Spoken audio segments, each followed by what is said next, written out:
buenas noches y bienvenidos un sábado más a Los Reporteros. Ya han visto cómo está la última hora en el Congreso en nuestros informativos y cómo esta es sin duda la noticia no solo del día, sino del último año. Hemos llegado a este punto después de 2 elecciones generales y de otros tantos intentos de investidura fallida. Pero al margen de todas esas consideraciones políticas, lo cierto es que a partir de mañana se pone en marcha una nueva etapa con un gobierno en minoría que tendrá que resolver no pocas cuestiones pendientes.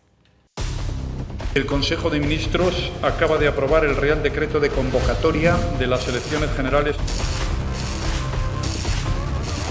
Todavía no tengo los apoyos para someterme a la investidura.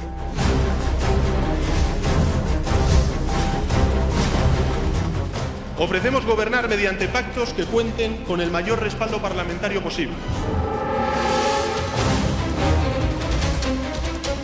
Yo entiendo que haya ciudadanos y ciudadanas enfadados y frustrados con sus representantes. Oiga, dé usted una salida. Le pido que se abstenga. No es no. He anunciado al Comité Federal la dimisión. En primera convocatoria el Grupo Socialista dirá no y en una segunda convocatoria se abstendrá. Todo un año ha transcurrido desde que se convocaran las elecciones generales para diciembre de 2015. Un año absolutamente inédito en el panorama político español.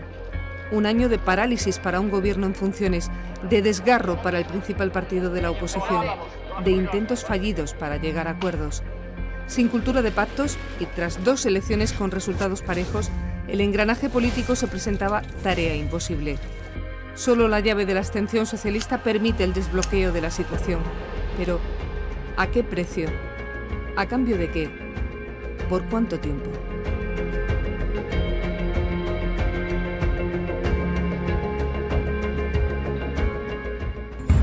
Tengo asumido que cada día tendremos que construir una mayoría para la gobernabilidad. Para eso necesitamos un gobierno abierto al diálogo. Todos los ciudadanos van a ver que los socialistas somos los responsables de poner fin a esta situación, a este bloqueo. Es histórico que el Partido Socialista les vaya a entregar a ustedes el gobierno. Estoy dispuesto a negociar cuanto sea necesario todas las decisiones. Es el momento de, entre todos, sustituir las viejas cañerías. Señor Rajoy, usted no nos gusta como presidente del gobierno, porque no nos gustan sus políticas, pero sí nos gusta este país. El semblante del rey esta misma semana denotaba cierto alivio por salir del atasco.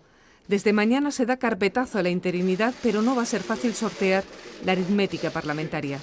Habrá un gobierno en minoría y una oposición dispuesta a recordarle a Rajoy que se acabaron los tiempos de gobernar a golpe de decreto.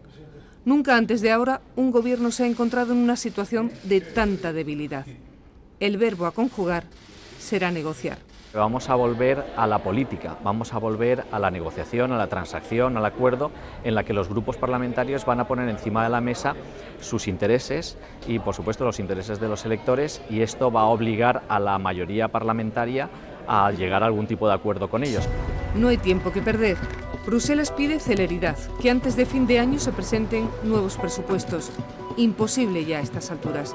Quiere unas cuentas realistas que incluyan para 2017 un tijeretazo de 5.500 millones de euros porque se incumplió el objetivo de déficit. Pero aunque no lo ha cifrado aún, considera que el ajuste debería ser de otro tanto en 2018. La máxima es intentar cumplir el acuerdo de déficit público por parte de la Comisión Europea.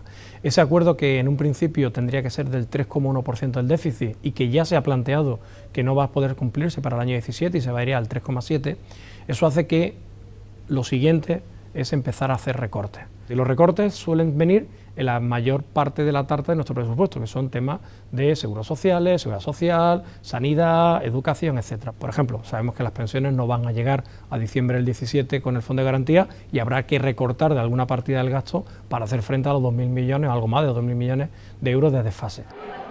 La negociación más urgente será sobre el contenido de las cuentas públicas y en estas circunstancias de gobierno en minoría, la situación es harto complicada. El gobierno va a tener que funcionar mucho vía decreto, vía decreto del Consejo de Ministros, porque todo aquello que vaya a llevar al Parlamento va a tener gran dificultad de sacarse adelante. Yo tengo la esperanza de que haya una negociación flexible, es decir, de entrada hay un nexo de unión, es decir, que también hay un pacto, o hubo un pacto, de Ciudadanos con el Partido Socialista. Tendrá que ceder el Partido Popular si quiere que haya una aprobación de los presupuestos. El pacto de gobernabilidad que ha conseguido el PP con Ciudadanos no va a ser suficiente para afrontar este primer reto que nos marcará además hasta cuándo puede alargarse la legislatura. Rajoy manejará de nuevo los tiempos. Él será quien decida ahora una nueva convocatoria electoral si no logra la estabilidad. Pero antes tendrá que fajarse en ello. ¿Esto qué significa? Significa que el Partido Socialista muy probablemente va a ser capaz de poner encima de la mesa algunos de sus planteamientos, algunos de sus objetivos, algunos de sus intereses, para que el Partido Popular los acepte si quiere obtener los votos. Es decir, vamos a observar una cierta transacción en la medida en que el Partido Socialista sepa jugar las cartas. Nos sobran las razones para no confiar en usted, pero no hay razón para mantener el bloqueo político. Nosotros hemos sido los del sí a las dos candidaturas que ha propuesto el rey de España. A mí hay cosas que me gustaría hacer, pero para hacer las cosas lo primero que se necesita es recursos, y para hacer recursos hay que crear empleo y hacer políticas. De aquí en los próximos días es más Partido Popular, más corrupción, más inmovilismo, más ineficacia económica. Yo creo que la situación en que cada español se ve no es la que usted describe. Si no podemos controlar los ingresos y el gasto público, no podemos gobernar. Los retos económicos jalonan el nuevo tiempo político que tendrá que dar respuestas a los viejos problemas. Y el paro es de primer orden. Las tasas de desempleo rondan el 20%, el 30% en Andalucía. 1 de cada 4 desempleados lleva 4 años sin encontrar trabajo y las perspectivas de crecimiento se han ralentizado. ¿Se derogará la reforma laboral o sufrirá modificación? Rajoy ha dicho que eso es una línea roja. Lo cierto y verdad es que si desmontamos la reforma del mercado laboral y volvemos a pagar por despido lo que estábamos pagando, volvemos a pagar a nivel de seguridad social lo que estábamos pagando, volvemos a pagar todo lo que se venía pagando antes de la reforma, eso, desde un punto de vista técnico, dará lugar a un incremento del desempleo. ¿Por qué? Porque el empresario no va a poder hacer frente a nuevas contrataciones. La reforma laboral a mí me parece que es carne de acuerdo, o sea que eso seguro que van a llegar a un acuerdo. Yo estoy seguro porque se está viendo cuál es la reacción de COE, de los empresarios, de las organizaciones empresariales, y están por la labor, ¿eh? Ojalá sea para bien, ojalá sea para mayor creación de empleo, para mayor seguridad de los trabajadores. Y con las pensiones, hay que revisar el Pacto de Toledo y urge. Para el año 16 se estima que el déficit puede estar en torno a 18.000 millones de euros, el cierre del año, y para el año que viene se estima que puede estar en 16.000 millones de euros. Eso hace que el Fondo de Garantía, al que le quedan 18.000 millones de euros, no es suficiente para el pago de las pensiones más allá de junio del 17. Ya se ve, no es nada fácil. La frágil situación económica obligará a tomar decisiones que tendrían que ser muy bien explicadas. Los expertos coinciden, habrá subida de impuestos. En la historia económica muchas veces ha ocurrido que gobiernos que han tocado los impuestos desde un punto de vista solamente electoralista, al final han tenido que subir los impuestos más que el punto original antes de esa reforma. El equilibrio es entre recortar o fiscalidad, y esa es la historia, porque difícilmente se va a poder acudir a un mayor endeudamiento. Más allá de la economía, el verdadero reto será responder al desafío catalán. Tras el verano, y si no hay cambios, la Generalitat convocará unilateralmente su anunciado referéndum de independencia. Hay que dar una respuesta política, y esta podría pasar por abrir el melón de la reforma constitucional. Y una vez que se abra, plantear de verdad el modelo de Estado. Cataluña evidentemente es un problema, pero el resto de comunidades autónomas, las 16 restantes, evidentemente tendrían que entrar en pie de igualdad en ese juego para saber cómo se acaba conformando una España de las autonomías, que precisamente porque en el 78 no se cerró, está dando los problemas que está dando a día de hoy. Bueno, yo creo que es hora de sentarse a hablar y saber dónde está cada uno.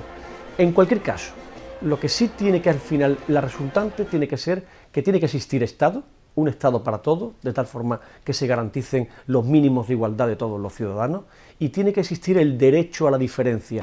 Quizás haya que replantearse aquel café para todos que suponía el Estado de las autonomías, aunque la realidad nunca repartiese el mismo café.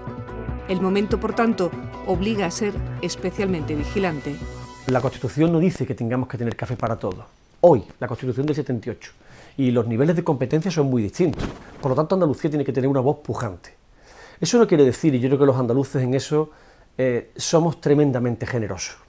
Y somos capaces de reconocer que para convivir haya zonas del territorio que tengan sus hechos diferenciales. Ahora bien, es cierto también que desde luego una reforma del sistema territorial para acabar privilegiando económicamente a quien ya lo es, yo creo que entonces Andalucía tendrá que decir que no.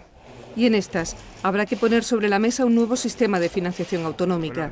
Andalucía asegura que pierde cada año 1.000 millones con un modelo que tacha de injusto e insolidario. Rajoy dice ahora que convocará a la conferencia de presidentes autonómicos.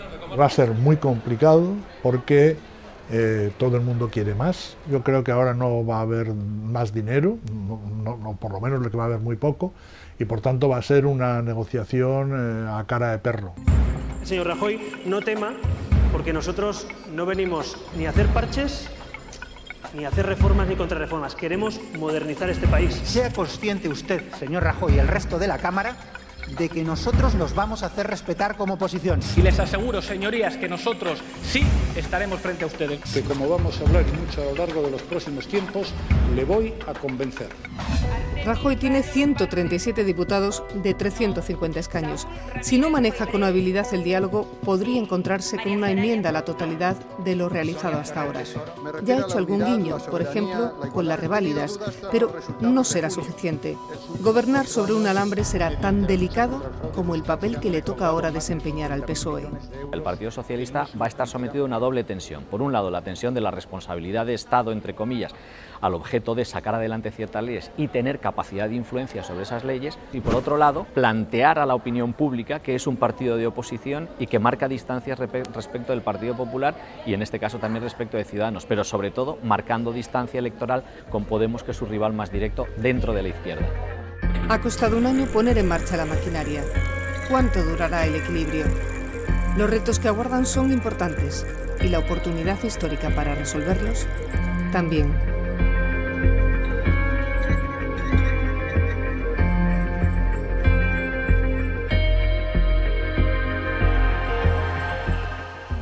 Sin duda, el desempleo será una de las tareas pendientes. Precisamente, esta semana la encuesta de población activa ha desvelado por primera vez en 6 años una tasa de paro por debajo del 20%, aunque en Andalucía se eleva hasta el 28,5%. Son buenas señales, dice el Gobierno, pero la misma EPA revela también que la temporalidad en el empleo sube hasta niveles que no se veían desde 2008. En el último trimestre se destruyeron 29.100 empleos fijos y se crearon casi 217.000 temporales. La precariedad, como van a ver, se extiende a muchos sectores. Llevo parada desde el 14 de octubre y yo trabajo para la Administración Pública. Mi contrato es temporal, quiero decir que trabajo unos cuantos meses al año, pero no todos los años. Desde el 2005 pues estoy más o menos en esta situación. Se vive con bastante preocupación porque nunca sé con los recursos que voy a contar en el año y sin saber qué voy a hacer el año que viene. Joven y mujer son dos de los elementos que conforman la imagen del trabajador precario en nuestro país. Si a esto se le suma la condición de inmigrante con poca formación, queda configurado el perfil. Pero la precariedad se ha ampliado en los últimos años hasta alcanzar a sectores y capas sociales ajenas hasta ahora a esta situación.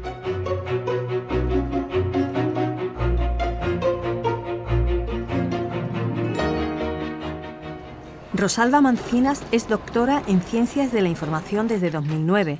Desde entonces ha tenido varios contratos de profesor, docente, investigador.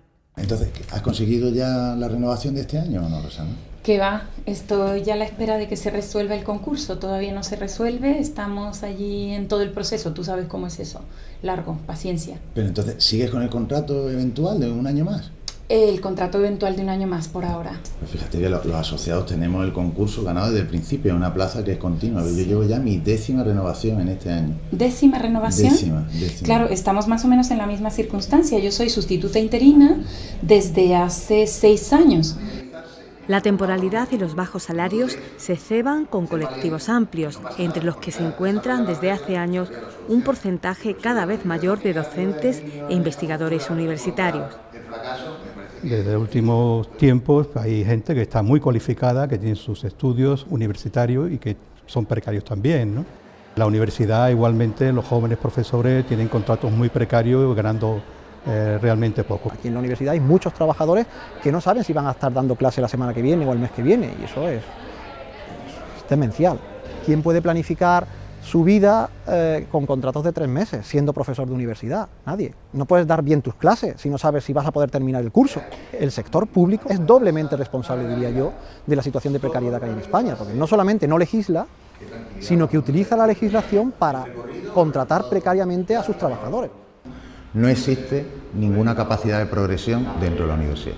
No tenemos esa posibilidad debido a la utilización de figuras de contratación muy concretas de manera extensiva dentro de toda la universidad.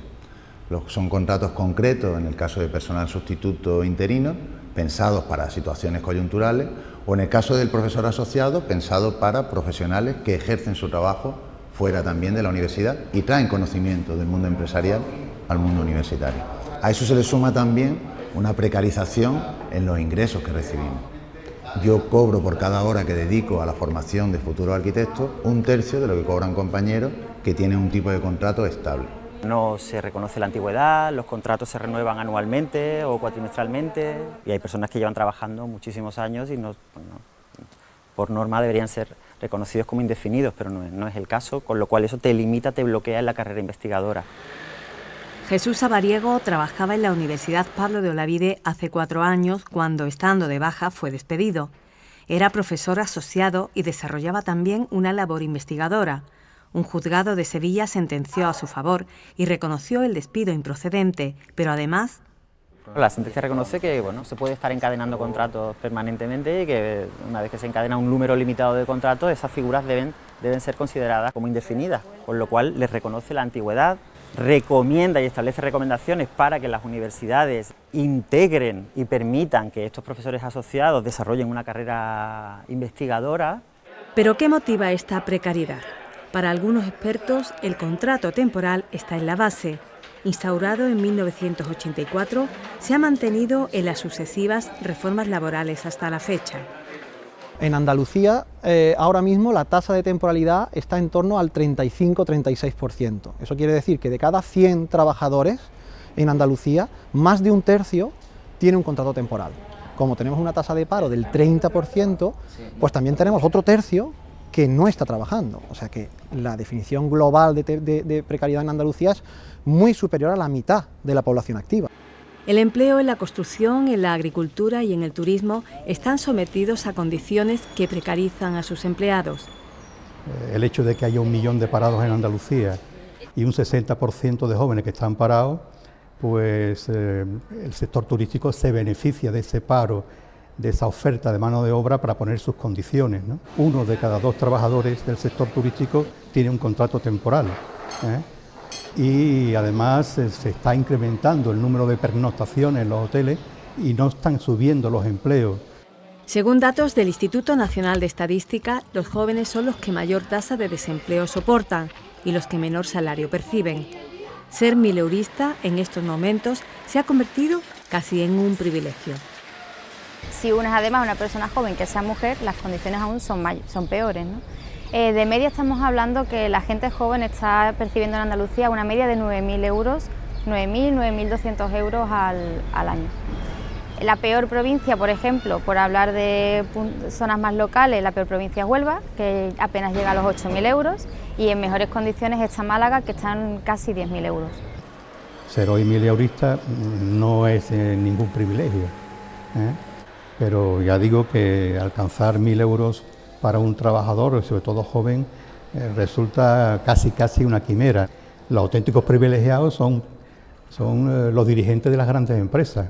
Un dirigente de una gran empresa cobra 95 veces más que su empleado, 95 veces más. Y además tiene un plan de pensión y además tiene una parte de las acciones, una participación en la empresa, que quiere decir que cuanto más gente eche a la calle o más gente precarice, él va a ganar más por sus acciones. Lo que antes veíamos como una persona que estaba en el escalafón más bajo de los salarios de nuestro país y que era por norma una persona joven que acababa de licenciarse o que acababa de empezar a trabajar, ahora es lo que cualquier persona joven querría, y es tener un trabajo en el que cobrara 1.000 euros. En materia laboral, nuestro país se enfrenta a un nuevo desafío que llega de Europa. Debe adaptar el Estatuto de los Trabajadores para que los interinos perciban la misma indemnización que los fijos. El Tribunal de Justicia de la Unión Europea afirma en una reciente sentencia que el trato dado a estos empleados es discriminatorio. Lo que tiene que hacer la siguiente reforma, que nos llegará en unos meses, seguro, pues será acortar mucho más esa distancia y fijar una indemnización similar, pues de 20, de 25 días por año trabajado para todos, que es lo que deberíamos tener seguramente en España. En el alcance que tenga esta reforma tienen puestos los ojos miles de trabajadores que esperan que su situación de precariedad comience a remitir.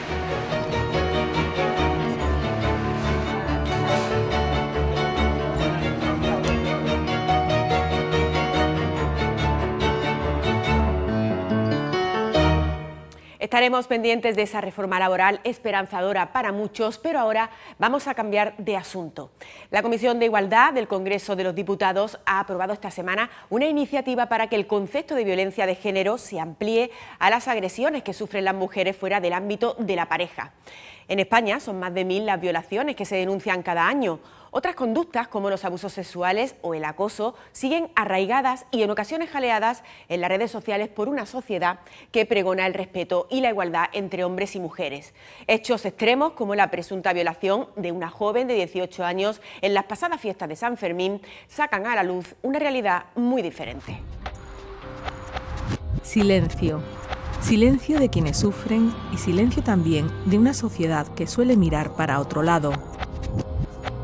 Las agresiones sexuales a mujeres se suceden cada día sin que muchas víctimas sean ni siquiera conscientes de que lo son. Conductas que pueden empezar en acoso verbal y que a veces llegan a la violación. En la calle, en el trabajo o en el entorno de amigos y conocidos, las agresiones sexuales provocan a diario el sufrimiento de miles de mujeres.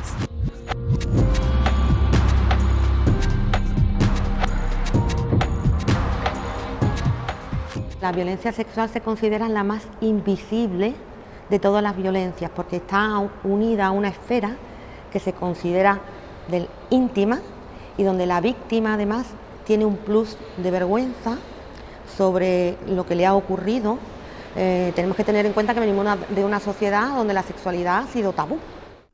La legislación española limita la violencia de género al ámbito de la pareja o de la expareja, pero otras muchas formas de violencia machista convierten el día a día de muchas mujeres en un infierno, unas conductas que ya empiezan en la adolescencia. Aspectos como las primeras conductas agresivas o primeras conductas delincuentes relacionadas con la delincuencia se producen en la adolescencia, es decir, que estos jóvenes que ahora hemos visto no es un hecho puntual lo que ha sucedido, sino que seguramente, si indagamos un poquito para atrás, seguramente han estado haciendo este tipo de comportamientos que evidentemente han ido en aumento y esto ha sido ya un poco la gota que ha colmado el vaso. Las nuevas tecnologías han ofrecido a los agresores nuevas formas de control y dominación y de reafirmación dentro del grupo. Con el uso masivo de redes sociales se produce un fenómeno que se llama psicología de desinhibición y somos capaces de hacer muchas más cosas en pantalla de las que seríamos capaces de hacer cara a cara.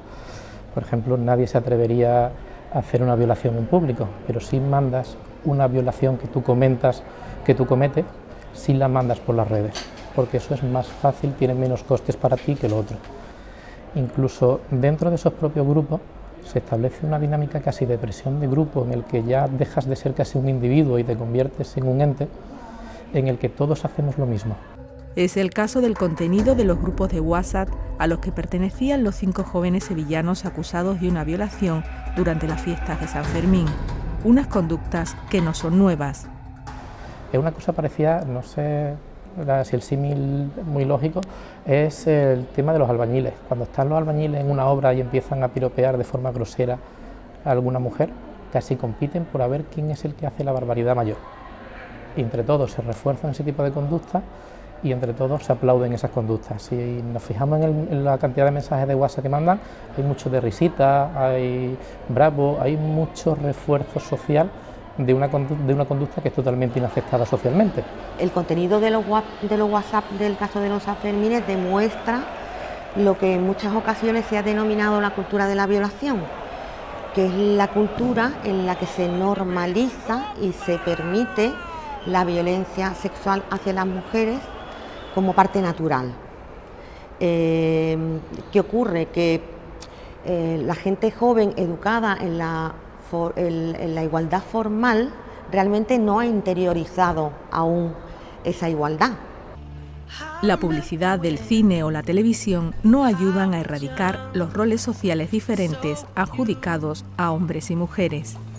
Solamente hay que hacer un análisis sobre qué tipo de mensajes transmiten, sobre, por ejemplo, el cuerpo de la mujer, cómo es utilizado permanentemente como un objeto, desde para vender un coche hasta para cualquier tipo de reclamo, para poder comprender que el mensaje de la igualdad formal todavía no realmente está absolutamente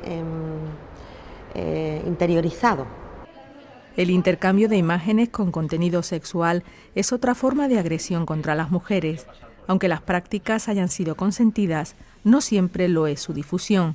En cualquier caso, el daño es difícil de reparar. Como llega todo el mundo muy rápido, muy poco tiempo, pues al final todo el país se termina enterando de esa cosa que te ha pasado a ti. Otro problema de las redes es que todo queda en la red y queda para siempre. Muchos contenidos son virtualmente imposibles de eliminar. Las imágenes de la chica de los jugadores de la Eibar va a estar rulando por los teléfonos móviles de toda España durante mucho tiempo. El problema con la tecnología es que los propios adultos estamos sobrepasados. Como no lo vivimos en su día, tampoco sabemos cómo prevenir o cómo educar a nuestros jóvenes y a nuestros adolescentes en los riesgos que... Entonces es un desconcierto social que entiendo que es muy grande y es muy difícil acotarlo y limitarlo, porque se nos escapa. Los mitos del amor romántico al servicio de la sumisión de la mujer siguen muy arraigados, así como otras creencias. Por ejemplo, hay una creencia que es entender al hombre como que tiene un instinto sexual irrefrenable. O sea, que una vez que tú generas un acercamiento íntimo hacia él, él es incapaz de parar. Con lo cual, pierdes el derecho a decir hasta aquí. Y esa creencia muchas veces impide que las mujeres primero sean conscientes del tipo de violencia que están sufriendo y en segundo lugar que sean capaces de denunciar, porque saben que van a ser cuestionadas permanentemente. De ahí que muchas veces cuando una chica es víctima de violencia sexual y lo cuenta en su entorno más cercano, no obtenga el apoyo adecuado. Una sociedad igualitaria sobre el papel que sigue trasladando la responsabilidad a la mujer, a la que hace sentirse culpable por su manera de vestir o por su comportamiento en público. Los valores están en la familia, realmente tenemos herramientas que nos aseguren que la familia está fomentando una serie de valores, luego llega a la escuela. Verdaderamente la escuela se hace responsable de esa educación en valores y luego se sigue diluyendo. Vivimos en unos tiempos difíciles en ese sentido y creo que el comportamiento es el que nos está mostrando que esos valores no están adquiridos.